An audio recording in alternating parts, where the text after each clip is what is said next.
to Vlogmas Day 22. Can't believe how quick it's gone. And all the plans and everything planned for my Vlogmas just hasn't come to fruition. I wanted to take you to far more places and do a lot more. But, you know, time constraints. I need to plan my days better. So I was just having a conversation with one of my friends, Ruth, and she was saying, you know, we need to be getting out, we need to be going for a walk, we need to do this, we need to do that. So next week she's going to come down and we're going to go for a walk along the canal and have a coffee and then have a game of Scrabble. So yeah, you know, I love crafting, but I do need to get out and about a bit more. Oh well. So yeah, 2 days left, and a lot of people tend to stop their Vlogmas on the 24th. That's their last one. Some vloggers tend to vlog on Christmas Day and Boxing Day. I shan't be. I shall do my last vlog tomorrow for Vlogmas, and then next week I will do a catch-up vlog. So yeah, it's gone so quick. Today I'm wearing my Brazov top by Itch to Stitch pattern in a lovely red velvet, and yeah, I thought it'd be rather Christmassy, so I popped it on. Right, now today what I'm hoping to do, I'll just give you a quick update on the little tartan dress I made my granddaughter.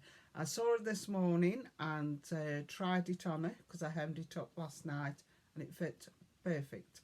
In fact, I was really proud because my daughter said to me, this is her Christmas Day dress. I said, it's a Christmas Day dress? And she said, oh yes.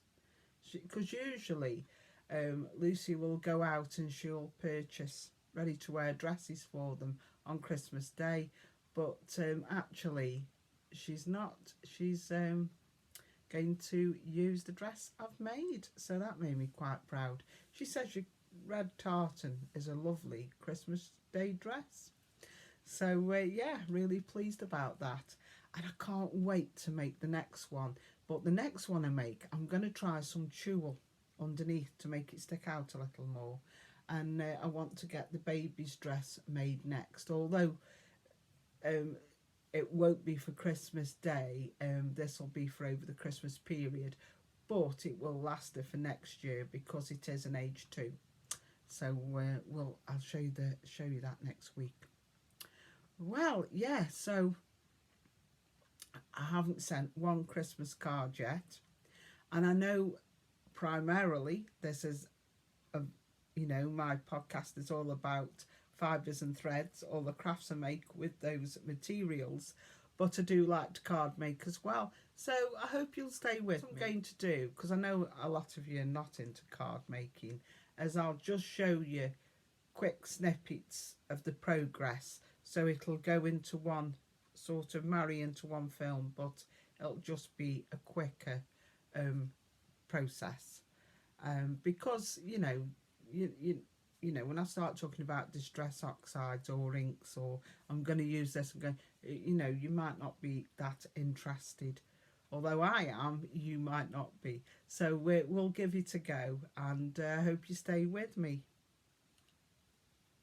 So on this one, I have already done the blue sky, as you can see. I've just used those distress inks. Now, some are called oxides. I think I've only got the one oxide, which you can see there, Salty Ocean. And I wanted to do like a sand dune effect. So I'm using the distress inks again, the mini ones. I'm using like a dark orange and a pale yellow for the sand. So I was trying to sort of make like a sand effect. Well, we'll see how we go. I'm not too sure at the moment. And as you can see, my hands get quite inky. Now I love this new stamping set I've got. It's by it's Tim Holtz, but I think it was Tonic Studios who manufacture it, I think. Anyhow, I've put the magnets on, and this helps you to get more of a precise stamping.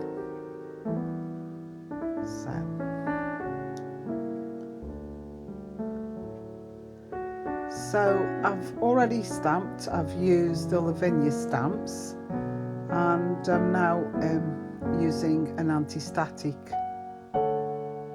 embossing pad, and this stops the embossing powder from sticking to areas that you don't want it to stick to. And I'm now using a glue pen, and I thought I would just go over the sort of waves in the sand with a gold glitter. So we'll just see how this goes.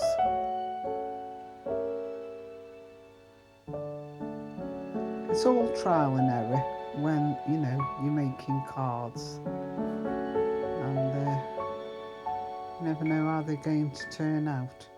But I think there's nothing nicer than a handmade card, because it shows that you've put a lot of, you know, care and attention into it. So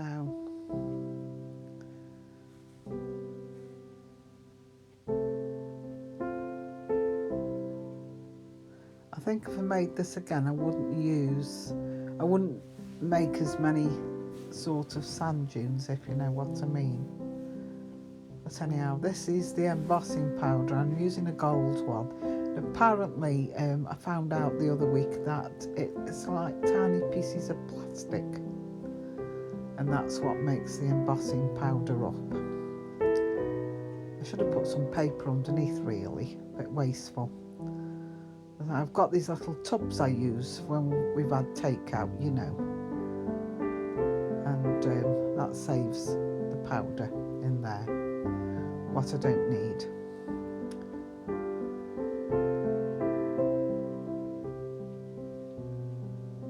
Now, you know, even though I've used the anti-static pad, there's still some embossing powder stuck to areas I don't want.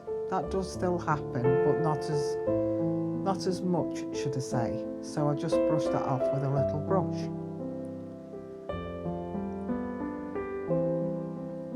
And then comes the fun part, really, and that's when you use a heat gun. Now, you know, you probably, you know, think, oh, this is a lot of equipment, but I've acquired it over the years. So the heat gun, I think they retail for about £20. I mean, you do need, obviously, the heat gun, but I don't think that's too bad a price.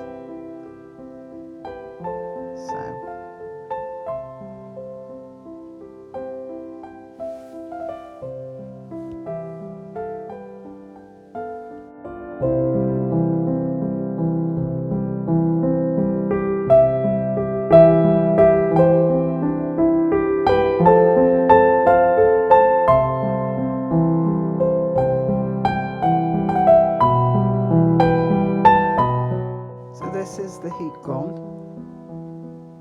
and what that does, it melts the embossing powder, see?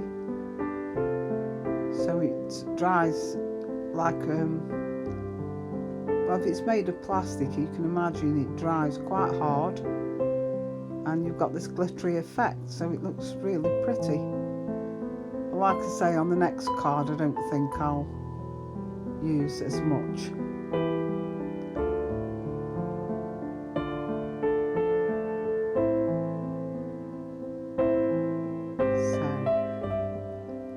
See, it gives it that lovely effect. I'm now going to use some more glue, and I'm going to use another embossing powder, and it's called Turquoise Sparkle, so that gives more of a snow type of effect. And they're great, these little glue pens are. I think they're only a couple of pounds, and you can just give more definition. I'm putting some, see, on the vines there. So we'll see what this turns out like.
So it's this embossing powder. It looks white until I get my heat gun on it, and then it'll melt and you'll just see the sparkle.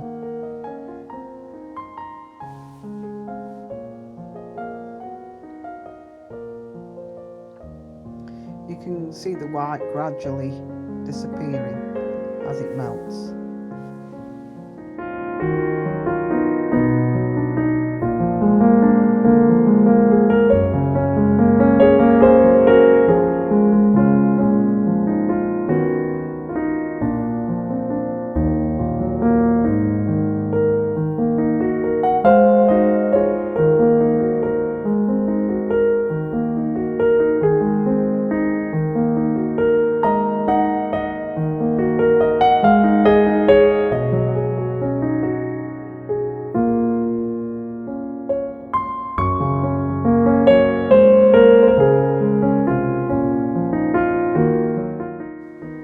So I'm just going to do a snow scene now, and the idea I've pinched from a lady who works in the craft room at the local garden centre called Mel, and I've also looked at a YouTube channel.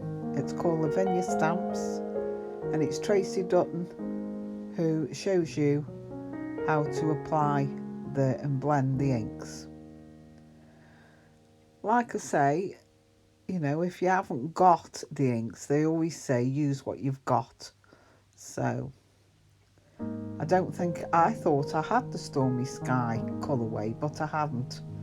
So I'm using a different colour. Like I say, they always say use what you've got. And that's what you have to do. But I like this idea of using this ripped paper. That's all it is. You can use your bills. It's a good way to use them up. Using the darker colour gives, you know, more depth, more perspective of depth to it.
So when I finished off the sky, I just splashed some water on, and it does something with the oxide ink you're using, and it gives it a lovely effect. You mop off the excess water with a cloth, and then in the next few photographs you'll see that I've stamped my stamp on, and yeah, I emboss again, so you can see the water effects there.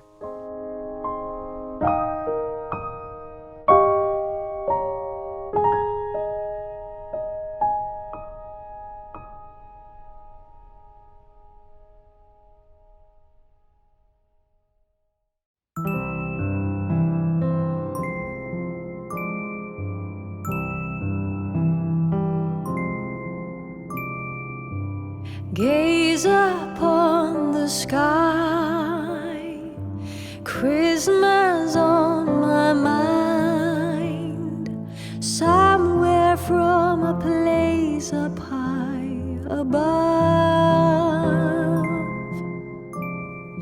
There's a song of love traveling afar, seeking us to warm up every heart, to be our light into. Make some more up, and that'll be the Christmas cards for this year. So they've just gone and made me a snowball. Look at that, huge. Now tomorrow will be the last day of Vlogmas, but I am planning to show you a couple of crafts and take you out somewhere, so that will be really good. So please tune in tomorrow to YouTube to watch our last day of Vlogmas. Okay, until then, bye.